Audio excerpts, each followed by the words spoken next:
बहुत समय पहले की बात है, जब दुनिया में इंटरनेट नहीं था, हवाई जहाज नहीं थे और धरती का हर कोना एक रहस्य था।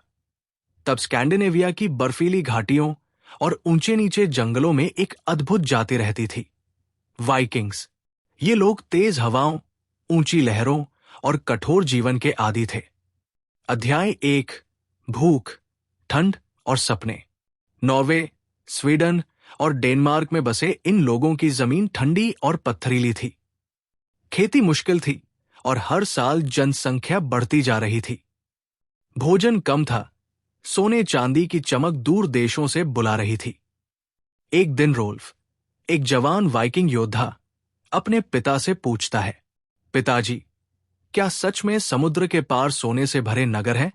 उसके पिता, एक बुजुर्ग वाइकिंग, मुस्कराए और बोले, हाँ बेटा, लेकिन वहां पहुंचने के लिए तूफानों से लड़ना पड़ेगा, तलवार उठानी पड़ेगी और भाग्य आजमाना पड़ेगा।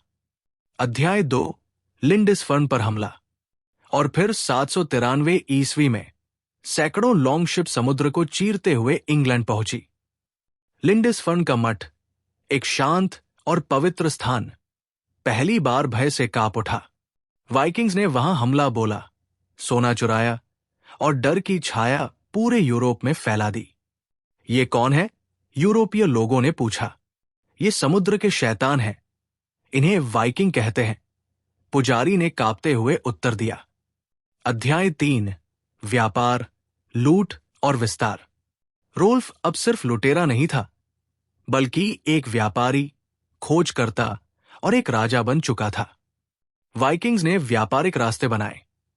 उन्होंने रूस में नोवगोरोड बसाया, आइसलैंड और ग्रीनलैंड पर उपनिवेश बनाए और यहां तक कि अमेरिका के तट, विनलैंड तक पहुंच गए। कुछ वाइकिंग योद्धा अब खेती करने लगे थे, कुछ व्यापारी बन चुके थे। तलवार से पहले अब हम सौदे से जीतेंगे, रोल्फ ने अपने बेटे से कहा। अध्याय 4, ईसाई धर्म और बदलती पहचान। समय बदला, यूरोप के राजा मजबूत हुए। चर्चों की दीवारें अब पत्थर की होने लगी थी। वाइकिंग्स को अब हर जगह से मजबूत प्रतिरोध मिलने लगा। धीरे धीरे चर्च और पादरी वाइकिंग बच्चों को ईसाई धर्म सिखाने लगे।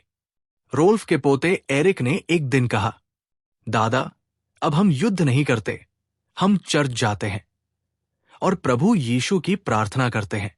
रोल्फ ने अपनी सफेद दाढ़ी को सहलाया और मुस्कुराते हुए कहा, शायद समुद्र अब हमारे लिए शांत हो चुका है। अध्याय 5, अंत की ओर। 11वीं सदी तक वाइकिंग्स के कबीले छोटे राज्यों में बदल गए। कुछ राजा बन गए, कुछ योद्धा सामंतों के अधीन हो गए। 1066 में जब विलियम द कॉन्करर, जो खुद वाइकिंग वंशज था, ने इंग्लैंड जीत लिया, तो ये वाइकिंग्स युग का अंत था। रोल्फ की अंतिम सांसें ठंडी हवाओं में घुलती गई। हमने तूफानों को हराया था और अब हमारी कहानियां ही जिंदा रहेंगी, उसने कहा। समापन।